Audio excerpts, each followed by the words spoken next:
defending its citizens or asserting its dominance on the global stage. President Vladimir Putin defends military intervention in Ukraine, but is Russia's response part of a broader international ambition? This is Inside Story.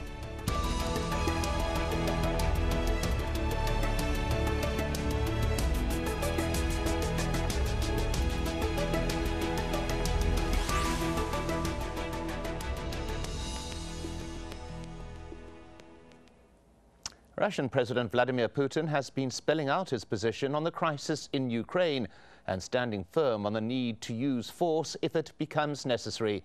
Hello and welcome to the program. I'm Mike Hanna. President Putin has told a news conference that the ousting of Ukrainian leader Viktor Yanukovych was an unconstitutional coup and an armed seizure of power. Even so, he said force would only be used by Russia as a last resort. In a measured first response to the crisis, Putin warned that any sanctions against Russia would backfire and any threats would be counterproductive and harmful. The definition of what's happened in Kiev and in Ukraine as a whole, the definition could be the only one.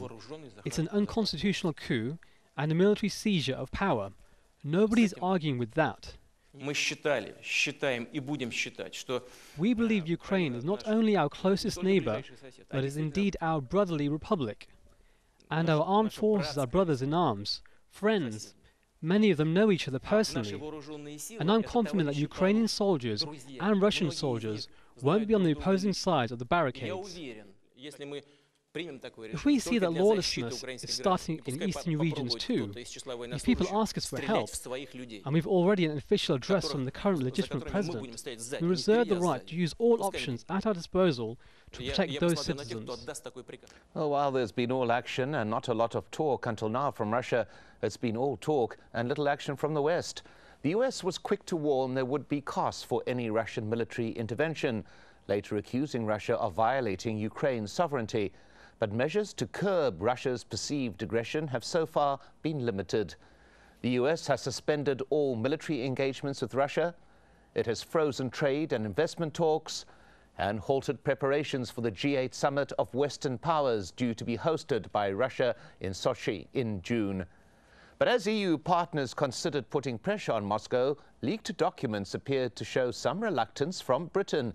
It said Britain should not support for now trade sanctions or close London's financial centre to Russians, underlining the complex economic ties with Russia. Well, let's bring in our guests. In Moscow, Vyacheslav Matuzov, a political commentator and a former Russian diplomat in Washington. In our London studios, we have Ben Judah, visiting fellow at the European Stability Initiative and author of the book Fragile Empire, How Russia Fell In and Out of Love with Vladimir Putin. And joining us from New York is Peter Zalmayev, director of the Eurasia Democracy Initiative, which seeks to promote understanding of the former Soviet region in the West. Let's begin in Moscow with Vyacheslav Matuzov. We have heard President Putin portray it as a humanitarian mission. The US Secretary of State John Kerry describes it as a brazen act of aggression. How do you view the Crimean operation? I watched very attentively and very closely all developments in Maidan in Kiev, all 3 months. And I have my own impression of what was going on. First of all, I was surprised a great role that played in inspiration of Maidani people by American politicians, European parliamentarians, and even official faces from Baltic states. And I can say that I have an impression they were encouraging opposition manifestation to give more efforts to overthrow an existed in Ukraine regime, Viktor Yanukovych. I agree with all those who say that this regime was not good, that was corrupted, that was involved in many criminal schemes. But they were officially and legally elected rulers. I was surprised when people coming from outside, participating in opposition meetings and demanding changing this existing regime in this country. Even State Department person Victoria Nuland and the ambassador of the US in Kiev were exchanging telephones and walking on between well, if I may, apologies for interrupting you, Vyacheslav. It was surprising but I want to pick up on that issue of the US position a little bit later. But for now, I just want to go to Ben Judah in London and see his feeling. Is this an act of aggression, or is it a humanitarian mission as President Putin would have it? From Putin's point of view, Ukraine has never truly been an independent country. When the Soviet Union dissolved, Russian officials and Russian diplomats presumed that the empire had been converted into a cheap sphere of influence, and these states would sort of stay there, stay in their place. So imagine that if Scotland becomes independent of Great Britain, the English elite might assume that Scotland would just sort of stay there. And for Mr. Putin, what he's watched over the past decade with Western Ukrainian elites and Kiev trying to move away from Russia and towards the European Union and towards NATO, he views as existentially threatening to Russia's identity as a great power.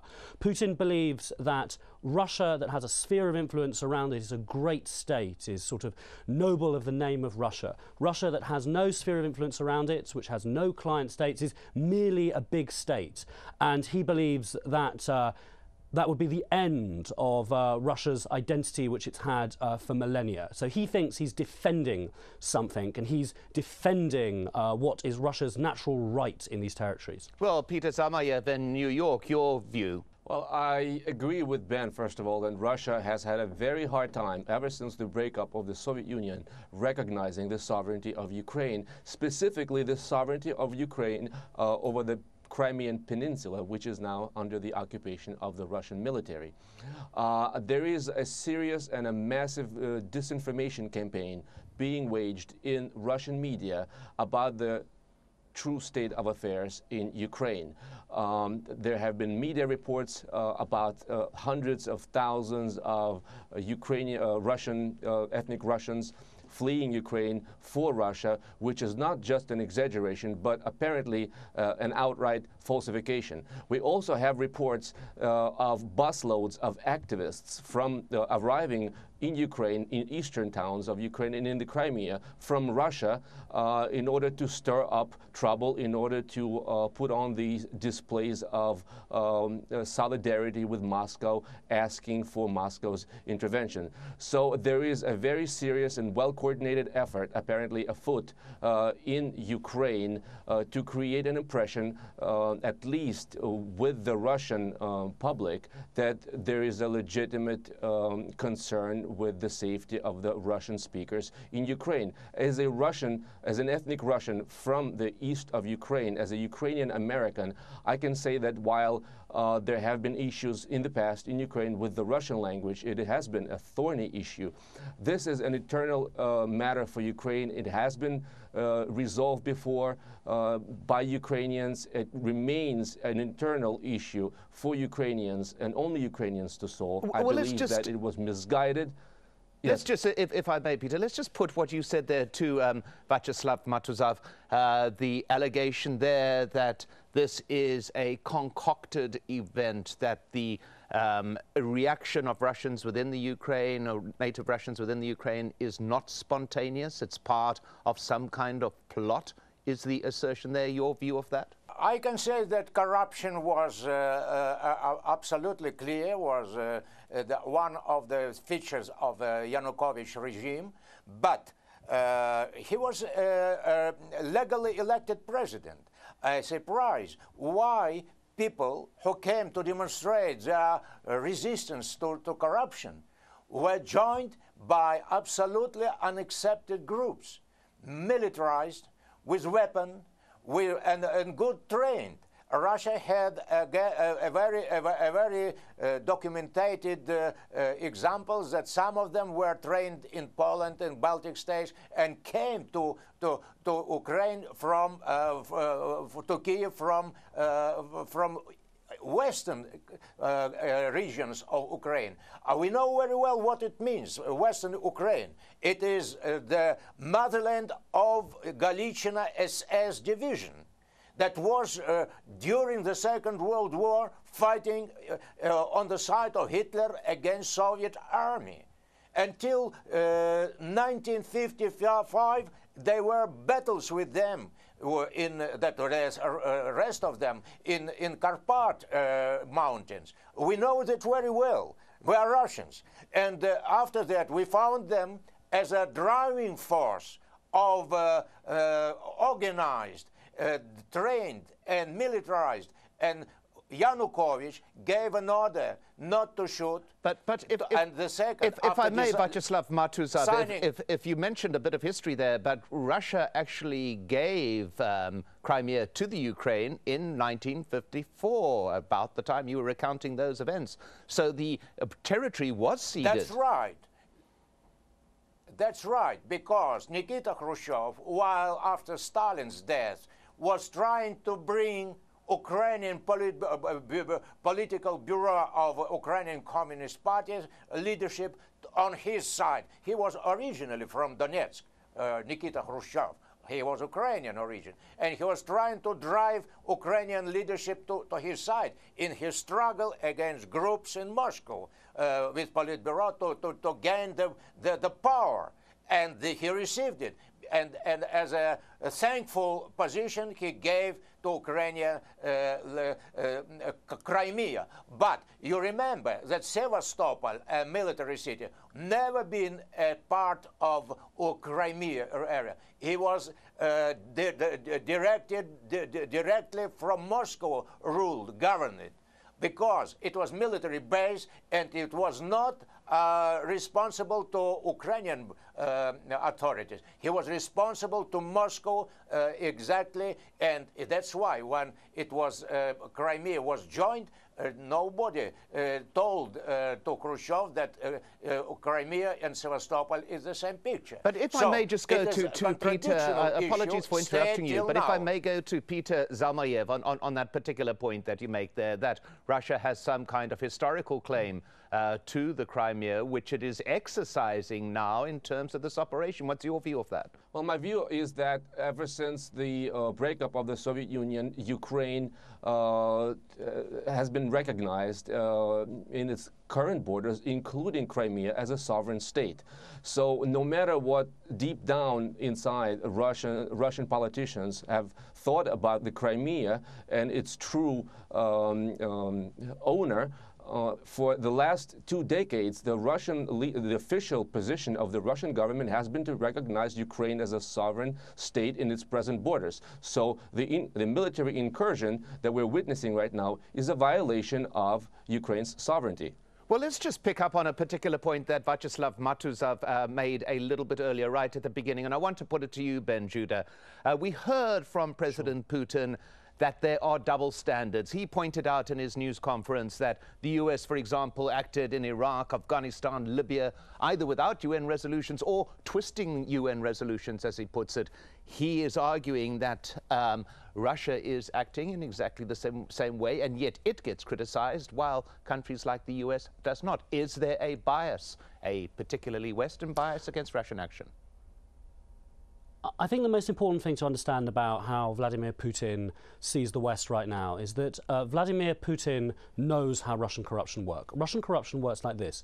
Billions and billions and billions of dollars are stolen from Russian state companies and Russian budgets. Where do they go? They don't go to Russia, they don't go to China, they don't go to the Gulf. The money comes to London. The money goes to Geneva. The money goes to French chateaus. It goes to Austrian bank accounts. Who are the people bringing this money in? These are Western elites. It's British bankers, it's French bankers, it's German accountants, it's Italian lawyers, and this money is being invested in the Western economy and is the only way in an era of low growth that Western elites are making cash. In Britain, our Prime Minister David Cameron says Britain is open for business. Even though that sounds lovely, what in practice that means is that London's centre is being sold off to Russian oligarchs, British football teams are being sold off to Russian oligarchs, and the City of London is opening itself up to giant Russian state corporations' investment. Putin believes that he has the West down to a T. He believes that the West is a hypocrite and that Britain, France and Germany, contemporary Western Europe, has the morality of a hedge fund. It may talk about anti-corruption, but all it really wants to do is get the money and take it offshore. When Putin looks at Brussels, when Putin looks at Britain, and in particular at London, he sees a country that issues these empty statements about anti-corruption and how it deplores human rights, but he knows perfectly well where Russian dirty money goes. It goes to Britain's empire of tax havens over which the sun never sets, from Gibraltar to the British Virgin Islands. Well, let's just pause at this particular point and look at more detail into this area of perceived weakness. Now, while US President Barack Obama has been preoccupied with pulling troops out of areas of conflict and the EU has appeared increasingly fragmented, Russia has been carefully extending its influence abroad. In 2008, it went to war with Georgia over two breakaway regions. South Ossetia and Abkhazia are now virtual sections of Russia. Russia has also been repositioning itself strategically, regarded by its allies as a symbol of resistance against the West. It's becoming an influential member of the negotiating team with Iran, a pivotal player on Syria, using its UN veto to thwart resolutions against Bashar al-Assad's government, and President Putin has backed the presidential bid by Egypt's military leader, Field Marshal Abdel Fattah al-Sisi, something Barack Obama has yet to do. Now, looking at all of this, and I'll come back to you, Ben Judah, can we look at Crimea in isolation, or is it perhaps part of a wider Russian strategy at a time where it perceives, as you've just mentioned, weaknesses in what in the past were its enemies? Vladimir Putin thinks that the Western elite is the weakest Western elite since the 1930s. He thinks that David Cameron is pathetic. He thinks that François Hollande in France is pathetic. He thinks that Angela Merkel in Germany is pathetic. And he views Barack Obama as more think tanker than leader. Putin has been slowly moving to provoke the West on all of the fronts that you've mentioned. There have been provocations in Syria. There have been provocations over Edward Snowden. And Putin knows where his weakness is. He knows where his vulnerability is. The only thing that can hurt Putin is the money. And all of that money is in Western Europe. Let's be clear about one thing. In the 21st century, banks are more important than tanks. And the only thing that can stop Putin would be American and European sanctions on the financial services that they offer, impacting on the companies that keep the Russian state going and clamping down on Russian corruption. But because Putin thinks the Western elite is enthralled to hedge funders and investment bankers, is a Western elite that dreams of nothing more than making a profit in emerging markets and hiding the money in the British Virgin Islands. He thinks that nobody will stop him. Like, what this war, and it is a war, is about proving that Russia can act without consequences in any of the territories of the former Soviet Union. Well, let's just go then. Let's just go then, if I may, to Vyacheslav Matuzov on this particular issue. Is there a wider foreign policy initiative evolving under President Putin, of which the Crimea is just a part, and in fact the latest in a series of steps where President Putin has been enlarging Russia's sphere of influence? Well, I think it is great mistakes of US analytics and politicians when they are thinking that Russia should be in the first class in the school, and that they can, as a teachers, punish. To make some punishment for Russia, and to teach her how to behave on international scene. I think that is a great mistake, because Russia is a partner of the United States, but not as a pure boy in the first stage of the school, secondary school. I think it should be another approach to the issue. They mentioned Syria, they mentioned Middle East, maybe Egypt, Russian stance towards Egyptian development, Syrian development, Iran development. So, and now in Ukraine, and Edward Snowden. Please, Russia has their own view. Russia has own position, and it shouldn't follow instructions from White House, from State Department. They should understand motivation of Russian position in towards Egyptian regime, towards Syrian regime, towards Ukrainian regime. Understand why Russia behaves in such way in Ukraine. Well, let's just go to Peter Zalmayev on that particular point. Situation in Ukraine, if I may go to Peter Zalmayev on this particular point, is there a misunderstanding of Russian intent, as we've heard there, that it has been treated as a second-class cousin in the community of nations, and this is its response? Is there any validity to that? There has been, Russia has been very much aggrieved in the past decade or so with the Western sort of dismissal of its import and its role in international affairs. And recently it has been a crucial partner with the West in the talks about Iran and in the efforts underway to try to resolve the crisis in Syria. But the question is whether tanks in Ukraine, whether military presence in the breakaway republics of Georgia is really a way for Russia to assert its rightful place in international affairs.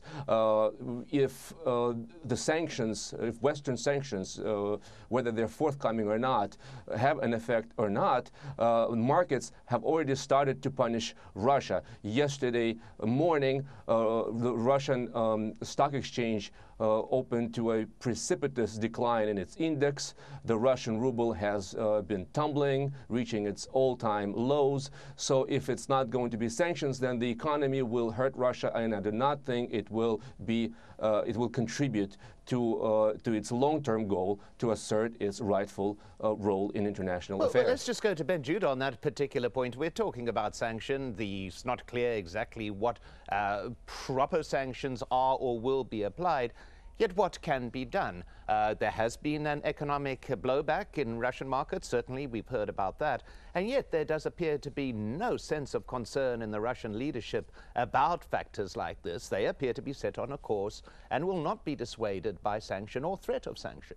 Well, as I've been trying to say throughout this programme, Putin knows that the Western European elites, this elite of financiers, this elite that fund political parties, this elite of which there is a revolving door with politics in Britain, France and Germany, is absolutely dependent on Russian investment continuing to come into London, Paris and Berlin, and has its own money in tax havens, and is not going to kill the oligarch golden goose that feeds it. You know, Putin believes that the likelihood of Western sanctions is nil on the key banks that matter. So, what we've seen yesterday is stunning. What you are saying, can I just finish? Is that basically what is propping up Vladimir Putin is Western self-interest, particularly financial self-interest. What I'm saying is that Western financial elites are partners in Russian corruption as long as they continue to help stolen money in Russia be extracted and placed securely in the West. Yesterday, there was a stunning report from the Guardian newspaper, in which was a photo of a position paper being taken within number 10 Downing Street, which was a response to John Kerry's mention that sanctions could be placed on Russia. And guess what was number 1 on the list of number 10's positions, which was no harm should be taken, no sanctions should be placed that harmed the interests of the City of London. Now, that's code for no harm on Putin's banks in London because British bankers make money for them. No harm on Russian oligarch property in London because London estate agents make money for them. That's code for no harm on the registering of Russia's state oil companies on the London Stock Exchange. London brokers make money for them. Those are the only things that can hurt Putin. Those are the only things that could stop him. And when Putin knows that the other points on the number 10 position papers were theatrical military manoeuvres at most somewhere within Europe, what's he got to be afraid of? Nothing. Well, at that particular point, my thanks to our guests, Vyacheslav Matuzov, Ben Judah, and Peter Zalmayev. And why not join us in this discussion online? Leave us your thoughts and your comments at Facebook or Twitter. I'm Mike Hanna. Thank you for watching. Goodbye for now.